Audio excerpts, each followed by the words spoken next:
Mon père m'a envoyé, nous avons décidé de couper les ponts. Ne te montrer plus jamais nulle part. Ma sœur a aimé le message. J'ai répondu, très bien. Je retirerai mon nom de tous les prêts demain. À minuit, le chat explosait d'insultes en lettres capitales. Je m'appelle Aurélie Dubois. J'ai 31 ans. Et le moment où tout a basculé ne s'est pas produit lors d'une dispute dramatique en face à face. C'est arrivé alors que j'étais assise à mon bureau à Lyon, fixant une salade que je n'avais pas touchée et essayant d'ignorer la migraine qui montait derrière mes yeux. Mon téléphone s'est allumé avec un message de mon père. Il disait que la famille avait décidé de couper les ponts et que je ne devais plus jamais me montrer nulle part. Quelques secondes plus tard, ma sœur a réagi à ce message comme si c'était drôle, ou définitif, ou les deux. J'ai lu 2 fois, peut-être 3, et puis j'ai ressenti quelque chose que je n'avais pas ressenti depuis longtemps. Pas de panique, pas de chagrin, mais un soulagement.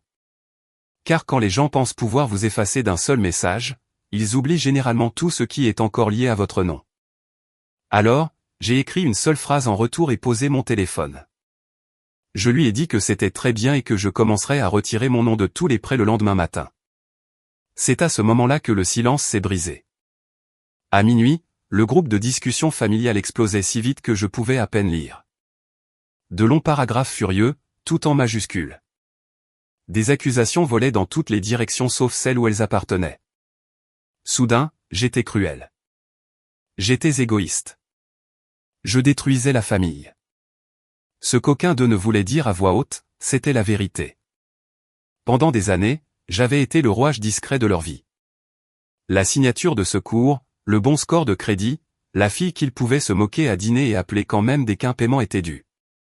Ils pensaient qu'en me coupant, ils me feraient peur et me remettraient à ma place. Ils n'avaient aucune idée qu'ils venaient de me donner la sortie la plus propre qu'elle ait jamais reçue. Avant de vous raconter ce qui s'est passé après l'ouverture des banques le lendemain matin et pourquoi ce message est devenu la plus grosse erreur coûteuse qu'ils aient jamais faite, dites-moi d'où vous regardez et quelle heure il est, là où vous êtes. Le lendemain matin, j'étais sur le parking de ma banque avant même qu'ils n'ouvrent les portes. J'avais mon sac d'ordinateur sur une épaule, un dossier de relevés imprimés sous le bras, et 9 appels manqués que je n'avais toujours pas écoutés. Pour la première fois depuis des années, je n'arrivais pas pour régler leurs problèmes. J'arrivais pour m'en séparer. Cette différence comptait plus qu'ils ne pouvaient le comprendre. Lorsque je me suis assise en face de l'agent de prêt, je ne lui ai pas raconté ma vie. Je n'en avais pas besoin. J'ai juste fait glisser les documents sur le bureau et lui ai demandé de m'expliquer chaque compte, chaque garantie, chaque endroit où mon nom portait encore un poids qu'il n'aurait jamais dû porter. Tandis qu'elle parcourait le dossier, son expression a changé de cette manière prudente et professionnelle que prennent les gens quand ils essaient de ne pas avoir l'air choqués. Il s'est avéré que j'étais attaché à plus que ce que j'avais même imaginé. Mon père, Richard, avait un prêt d'équipement professionnel pour son entreprise d'aménagement paysager, pour lequel j'avais co-signé 3 ans plus tôt après qu'il eut juré qu'une mauvaise saison l'avait mis en difficulté et que le nouveau contrat couvrirait tout. Ma mère, Paula, utilisait une ligne de crédit hypothécaire qu'elle appelait constamment temporaire, même si les soldes continuaient d'augmenter et que rien de ces dépenses ne semblait temporaire à mes yeux. Ma sœur, Jenna, avait toujours un SUV sous une structure de prêt qui n'existait que parce que mon crédit l'avait rendu possible après que son divorce eut ruiné le sien. Il y avait aussi une carte partagée liée à des dépenses professionnelles qui semblaient étrangement toujours utilisées à des fins personnelles. Rien de tout cela ne ressemblait plus à une urgence. Cela ressemblait à un écosystème, une famille entière construite sur l'hypothèse que si les choses tournaient vraiment mal, je serais là pour absorber le choc. L'agente a expliqué ce qui pouvait être fait et ce qui ne l'était pas. Je ne pouvais pas magiquement m'effacer de toutes les obligations avant midi, mais je pouvais lancer des demandes de libération formelle, révoquer l'accès là où j'avais l'autorité. Fermer l'exposition partagée et indiquer clairement par écrit que je ne prolongerais ni ne soutiendrais plus rien de nouveau. C'était suffisant. J'ai signé ce qui devait être signé, demandé des copies de tout, et je suis sorti en me sentant plus légère que je n'aurais dû l'être. Mon téléphone a vibré à nouveau avant même que j'atteigne ma voiture. Cette fois, j'ai lu les messages. Mon père avait abandonné son ton de dépit. Il a dit que cela était allé trop loin et a demandé ce que je pensais faire. Ma mère a dit que les familles disent des choses sous le coup de la colère et que j'avais besoin d'arrêter de prendre des décisions permanentes sur des émotions temporaires. Jenna était moins subtile. Elle a écrit qu'il ne pouvait refinancer quoi que ce soit sans moi et a demandé si j'allais sérieusement tout ruiner pour un seul texto. Cette partie m'a presque fait rire. Un texto, comme si ce message avait créé le problème au lieu de l'exposer.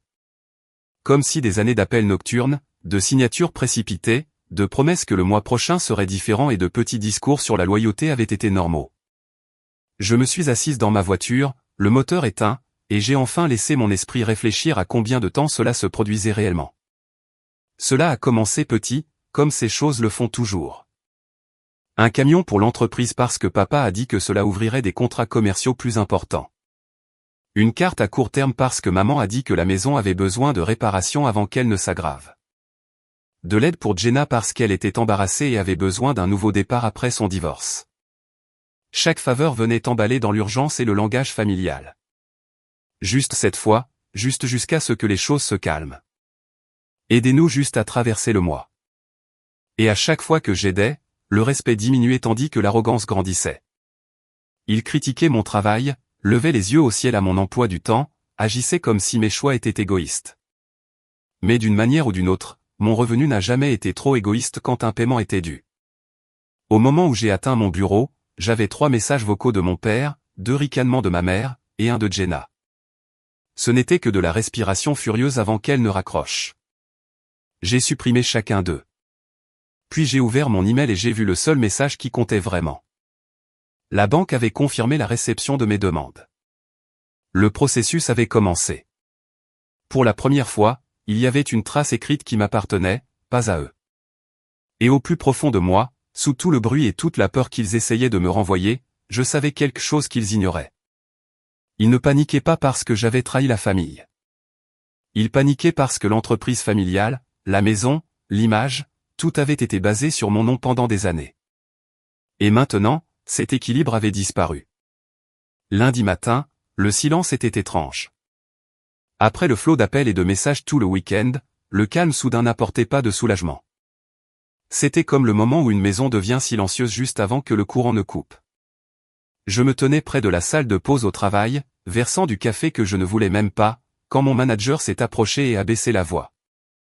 Il a dit que quelqu'un m'attendait en bas et refusait de partir.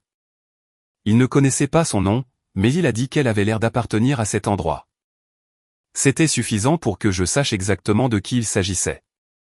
Ma mère était assise dans le hall comme si elle était en avance pour un rendez-vous. Elle portait un manteau crème, ses cheveux coiffés, sa posture parfaite, le même regard qu'elle avait l'habitude de porter aux réunions parents-professeurs quand elle voulait que tout le monde dans la pièce pense qu'elle était raisonnable. Dès qu'elle m'a vu, elle s'est levée et a souri comme si nous nous rencontrions pour déjeuner au lieu de nous tenir au milieu des débris qu'elle avait contribué à créer. Elle a dit qu'elle était contente que je sois descendu parce qu'elle ne voulait pas avoir cette conversation devant des étrangers. Cela m'a presque fait rire. Elle avait envoyé de nombreuses conversations privées directement vers l'humiliation publique quand cela lui convenait. Maintenant, soudainement, la vie privée importait. Je lui ai dit que j'avais 5 minutes. Elle a dit que c'était tout ce dont elle avait besoin. Puis elle a posé un épais dossier sur la table entre nous et me l'a fait glisser. À l'intérieur se trouvaient des photocopies de contrats de prêt, des résumés de comptes, des assurances, de vieilles chaînes de mails et des pages que je reconnaissais de documents fiscaux qu'elle n'avait jamais eu la permission de garder. Elle a tapoté la pile d'un doigt et m'a dit qu'ils avaient parlé à un avocat.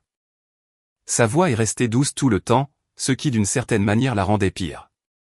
Elle a dit que je devais arrêter de faire l'émotionnel et commencer à penser clairement. Elle a dit qu'il y avait des responsabilités attachées à mon nom et que je ne pouvais pas simplement partir parce que mes sentiments étaient blessés. Elle a dit que si j'insistais pour tout rendre difficile, il y avait des moyens de me rendre les choses difficiles aussi. Puis elle s'est penchée en arrière comme si cela avait réglé la question, comme si j'étais toujours la version de moi qui entendrait le mot avocat et se retirerait. Je n'ai pas touché le dossier. Je l'ai juste regardé et j'ai réalisé quelque chose que j'aurais dû comprendre des années plus tôt. Elle n'était pas embarrassée d'être là. Elle était agacée. Agacée que j'ai forcé sa sortie de la sécurité de la maison pour négocier avec la fille qu'elle supposait toujours se soumettre en premier. Puis elle a dit la phrase qui a tout rendu parfaitement clair. Elle m'a dit que j'avais marqué mon point et qu'il était maintenant temps de rentrer à la maison et de nettoyer le désordre que j'avais commencé. Pas le désordre qu'ils avaient construit. Le désordre que j'avais commencé. C'est à ce moment-là que toute culpabilité qui me restait a commencé à brûler pour de bon. J'ai posé une question. J'ai demandé si elle était venue s'excuser ou me menacer. Elle a cligné des yeux, presque offensée, puis a dit qu'elle était venue en tant que sa mère. Je lui ai dit que ce n'était pas une réponse. Elle a serré les lèvres et a immédiatement changé de tactique. Soudain, mon père était stressé. Soudain, Jenna tenait à peine le coup. Soudain, la famille souffrait et j'empirais les choses au lieu d'aider. Elle a parlé de loyauté comme si c'était une dette que je devais pour toujours. Elle a parlé de sacrifice comme s'il ne comptait que lorsqu'il venait de moi. Je l'ai laissé finir. Puis je me suis levé et je lui ai dit de ne plus jamais revenir à mon bureau. Je lui ai dit que toute communication future concernant des comptes ou des documents pouvait se faire par email. Rien d'autre. Pas de visite surprise, pas de scène, pas de pression familiale déguisée en inquiétude. Pour la première fois de ma vie, je l'ai dit sans trembler. Son visage a changé alors. La douceur a disparu. Elle m'a regardé comme les gens regardent une porte fermée qui, ils croient encore, devrait s'ouvrir pour eux. Elle m'a dit que je faisais une erreur que je regretterais toute ma vie. J'ai dit, peut-être. Puis je me suis éloigné sans me retourner. Dès que je suis remonté, j'ai fermé la porte de mon bureau, me suis assise et échangé tous mes mots de passe. Banque, email, assurance, stockage cloud, tout. J'ai activé les alertes de fraude. J'ai sauvegardé des captures d'écran de chaque message. J'ai envoyé une notification écrite que je n'autoriserai aucun nouvel emprunt en mon nom en aucune circonstance. Au moment où la journée de travail s'est terminée, j'avais fait plus pour me protéger en 6 heures que ce que j'avais fait au cours des 6 dernières années. Et sur la route vers chez Ethan ce soir-là, une pensée m'est restée en tête tout le long du chemin. Ils n'essayaient pas de réparer la relation. Ils essayaient de regagner l'accès. Je suis resté chez Ethan cette semaine-là sans le dire à personne, non pas parce que je me cachais, mais parce que j'en avais assez de me sentir exposé. Son appartement à Marseille était silencieux d'une manière que ma vie n'avait jamais été. Pas de porte qui claque, pas de téléphone qui explose sur le comptoir de la cuisine. Personne ne transformant une soirée normale en crise juste pour voir qui accourait. Jeudi matin, je m'étais presque convaincu que ma mère se présentant au travail avait été leur dernier coup. Puis il y a eu un coup à la porte un peu après 7 heures. Ethan venait de lancer la cafetière. J'étais encore en chaussettes, debout dans sa cuisine, une main sur le comptoir, quand il a regardé par le Judas et s'est figé. Il s'est tourné vers moi et m'a dit qu'il y avait une femme dehors qui me demandait par mon nom. Je le savais déjà. Jenna se tenait dans le couloir comme si elle sortait d'une mise en scène de sa propre vie. Coiffée, maquillée, lunettes de soleil trop grandes poussées sur sa tête même si nous étions à l'intérieur. Elle a souri dès qu'elle m'a vu, mais ce n'était pas un vrai sourire. C'était celui qu'elle utilisait quand elle pensait que le charme fonctionnerait plus vite que l'honnêteté. Ethan a ouvert la porte juste assez pour la conversation et est resté immobile. Jenna l'a regardé, puis de nouveau moi, et a dit qu'elle n'avait besoin que de 5 minutes. Je lui ai dit qu'elle pouvait dire tout ce qu'elle était venue dire ici même. Elle a soupiré comme si j'étais difficile sans raison, puis s'est appuyée contre le mur et a commencé à parler de cette voix douce et calme qu'elle utilisait toujours quand elle voulait rendre quelque chose de raisonnable. Elle a dit que tout le monde avait réagi de manière excessive. Elle a dit que papa était épuisé, maman n'avait pas dormi, et que je prenais tout trop personnellement. Puis elle est passée au vrai point. Des huissiers avaient commencé à appeler. Un des comptes professionnels était gelé. Le paiement de l'assurance de son SUV arrivait à échéance. Elle a dit que personne ne me demandait de tout réparer. Ils avaient juste besoin d'un autre pont, d'un autre prêt à court terme, d'une autre signature pour pouvoir gagner du temps et se remettre sur pied. C'était presque impressionnant la façon dont elle disait cela avec un visage impassible. Je lui ai demandé comment elle avait trouvé l'adresse d'Ethan. Pendant un instant, elle a eu l'air satisfaite d'elle-même.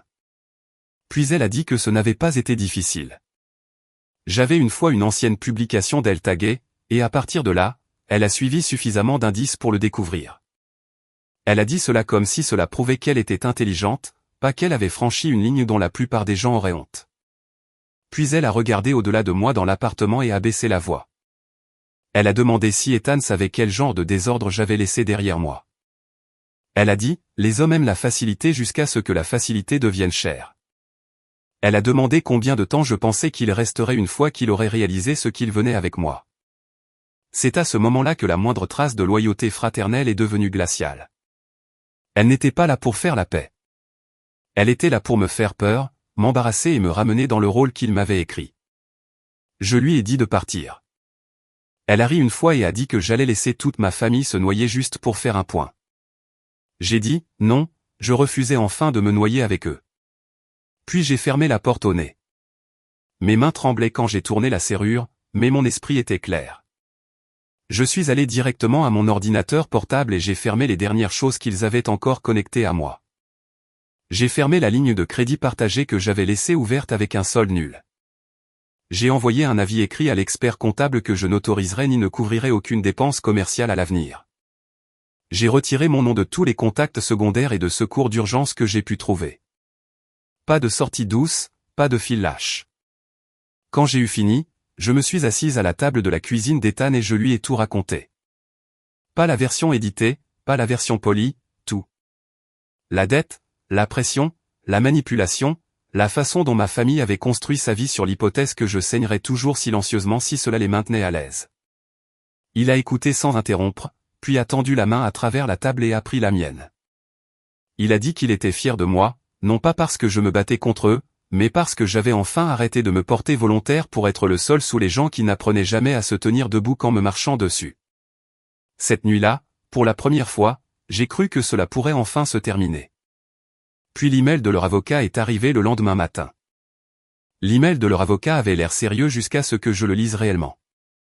La ligne d'objet était formelle, le ton était poli, et il y avait suffisamment de mots juridiques entassés dans 3 paragraphes pour faire paniquer la plupart des gens avant qu'ils n'atteignent la fin. Mais une fois que j'ai ralenti, il était évident de ce qu'il s'agissait réellement. Du bruit. Une menace enveloppée dans un langage coûteux.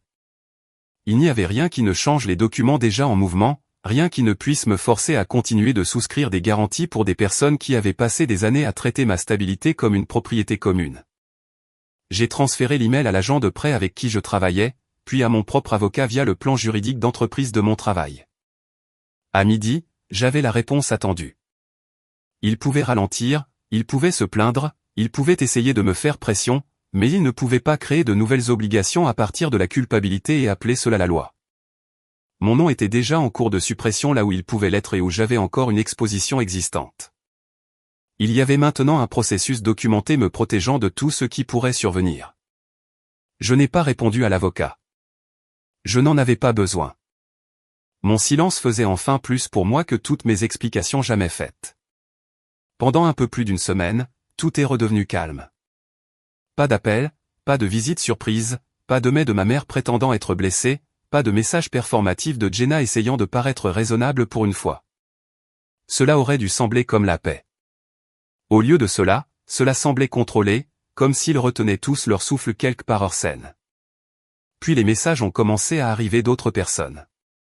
Le premier était d'une cousine à qui je n'avais pas parlé depuis des années. Elle a dit qu'elle avait entendu dire que j'avais des problèmes et voulait s'assurer que j'allais bien. Je lui ai demandé ce qu'elle voulait dire et après une longue pause, elle a admis que ma mère avait dit aux gens que j'étais instable, débordé et que je prenais des décisions financières imprudentes parce que j'étais sous stress émotionnel. J'ai vraiment regardé l'écran et j'ai ri. Ils étaient passés de m'appeler égoïste. Maintenant, j'étais fragile, confuse, pas moi-même. C'était presque élégant dans une manière pathétique. S'ils ne pouvaient pas me faire rentrer dans le rang par la force, ils essaieraient de me discréditer. 2 jours plus tard, une femme de l'église où j'avais grandi m'a envoyé un message disant qu'elle avait vu mon père dans une épicerie et qu'il avait l'air maigre et épuisé. Elle a dit que le chagrin était écrit sur tout son visage. Elle m'a dit que la vie était courte et que la famille était tout. Je l'ai lu une fois et je l'ai supprimé. J'en avais fini de laisser les gens qui connaissaient 10% de l'histoire parler avec 100% de certitude. Et pendant qu'ils essayaient de me réécrire dans le rôle du méchant, quelque chose d'inattendu se produisait. Ma vie devenait plus facile, pas de manière cinématographique spectaculaire, mais de toutes les petites manières qui comptent le plus. Mon salaire durait. Mon compte ne se vidait plus de transferts mystérieux et de sauvetages de dernière minute. Ma poitrine ne se serrait plus chaque fois que mon téléphone vibrait. J'ai commencé à dormir toute la nuit. Ethan et moi nous sommes installés dans un rythme qui semblait presque suspectement sain. Nous partagions les courses. Nous faisions le dîner. Nous regardions de mauvais films policiers et nous nous disputions pour savoir qui était le tueur. Personne ne m'exigeait rien, sauf quand c'était mon tour de prendre le café. Ce genre de normalité me semblait autrefois ennuyeux. Maintenant, cela semblait luxueux. Puis un soir, le téléphone d'Ethan a vibré pendant que nous mangions des plats à emporter sur le canapé. Il a regardé l'écran, a froncé les sourcils et me l'a montré. C'était une annonce immobilière que quelqu'un lui avait envoyée parce qu'elle reconnaissait l'adresse. La maison de mes parents. Les photos semblaient pires que ce que j'avais prévu. Des pièces à moitié vides, de l'herbe morte, le genre de langage dépouillé que les gens utilisent quand ils essaient de ne pas dire vente urgente à voix haute. Offre en espèces seulement. Prix inférieur au marché. Je l'ai regardé longtemps sans rien dire. Cette maison avait englouti tellement de mon argent, de mon énergie et de ma culpabilité que la voir réduite à une annonce sur un écran aurait dû être satisfaisant. Ça ne l'était pas. C'était clarifiant. Je n'avais pas détruit leur vie. J'avais quitté la machinerie qui la maintenait en place. Tout le reste était juste la gravité. Je pensais que ce serait le moment où ils comprendraient enfin que j'étais parti pour de bon. Je me trompais. 3 nuits plus tard, ma mère m'a envoyé le plus long email à ce jour. Et cette fois, elle n'était pas du tout en colère. Elle était désespérée. L'email de ma mère commençait par la douceur qu'elle n'utilisait que lorsque la colère avait échoué. Elle disait qu'elle me manquait. Elle disait que la maison ne ressemblait plus à un foyer. Elle disait que mon père n'était pas lui-même depuis des semaines et que tout s'était aggravé plus vite que quiconque ne l'attendait. Dès le 2e paragraphe, elle réécrivait déjà l'histoire. Elle disait qu'ils avaient tous dit des choses qu'ils regrettaient. Elle disait que les familles se blessent parfois. Elle disait que personne n'avait voulu que les choses aillent aussi loin. Puis, comme prévu, la vraie raison est apparue. Les paiements étaient en retard. La maison leur glissait entre les doigts. L'entreprise de mon père était réduite à presque rien. Jenna sombrait sous des factures qu'elle ne pouvait pas couvrir. Elle a dit qu'il n'avait nulle part d'autre où se tourner et a terminé le tout avec la phrase que j'aurais dû attendre depuis le début. Elle a dit que j'avais toujours eu un grand cœur. Peut-être que juste cette fois, je pourrais reconsidérer. J'ai lu l'email 2 fois et je n'ai ressenti rien d'autre qu'une lassitude claire. Il n'y avait toujours pas d'excuse pour ce qu'ils avaient réellement fait. Aucune admission qu'ils avaient utilisé mon nom comme filet de sécurité. Aucune reconnaissance que me couper avait été une menace, pas une décision prise dans la douleur. Ils ne me contactaient pas parce qu'ils avaient changé. Ils me contactaient parce que le coup de perdre l'accès à moi avait finalement été dû. Je n'ai pas répondu. J'ai fermé l'email, posé mon téléphone et suis retourné travailler. 2 jours plus tard, sur le chemin du retour, je suis passé devant la maison. Je ne sais pas pourquoi. Peut-être que je voulais une preuve. Peut-être qu'une partie de moi avait encore besoin de voir de mes propres yeux que la vie qu'ils avaient construite sur moi était vraiment en train de s'effondrer. L'endroit avait l'air plus petit que je ne m'en souvenais. La cour avant était sèche. Les stores étaient dépareillés. Il y avait un panneau incliné sur un côté. Le genre de détail silencieux qui vous dit que personne ne s'en occupe vraiment. Pas de voiture dans l'allée. Pas de lumière à l'intérieur. Cela aurait dû sembler dramatique, mais ça ne l'était pas. C'était fini. Je me suis assise sur le trottoir moins d'1 minute, puis je suis parti. Je me suis dit que c'était la fin. Je me suis dit qu'il n'avait plus de cartes à jouer. Ce dimanche, Ethan et moi sommes rentrés d'un court voyage juste avant le coucher du soleil. Nous étions allés dans le nord pour le week-end pour sortir un peu de la ville, et pendant près de 2 jours complets, j'avais réussi à ne pas penser à ma famille. Nous portions des sacs d'épicerie de la voiture quand je les ai vus debout devant l'entrée de l'immeuble. Mes parents, ma mère tenait une boîte en carton contre son manteau comme si elle était fragile. Mon père se tenait à côté d'elle, les mains dans les poches, l'air plus vieux qu'1 mois auparavant. Je me suis arrêté de marcher. Ethan m'a regardé et m'a demandé doucement si je voulais qu'il reste. J'ai dit oui. Quand nous nous sommes approchés, ma mère a essayé de sourire. Elle a dit qu'il n'était pas là pour se battre. Elle a dit qu'il voulait juste parler 1 minute. La boîte contenait des choses de ma vieille chambre. Photos d'école, une médaille d'athlétisme, une carte d'anniversaire que j'avais faite pour moi 1 an parce que personne ne s'en était souvenu avant la fin de la soirée. Quelques dessins, une pile de vieilles photos. Ma mère a dit qu'il déménageait et pensait que je devrais avoir les choses qui m'appartenaient. La façon dont elle l'a dit sonnait presque gentil, mais je savais mieux. Rien dans ma famille n'avait jamais été donné sans quelque chose d'attaché.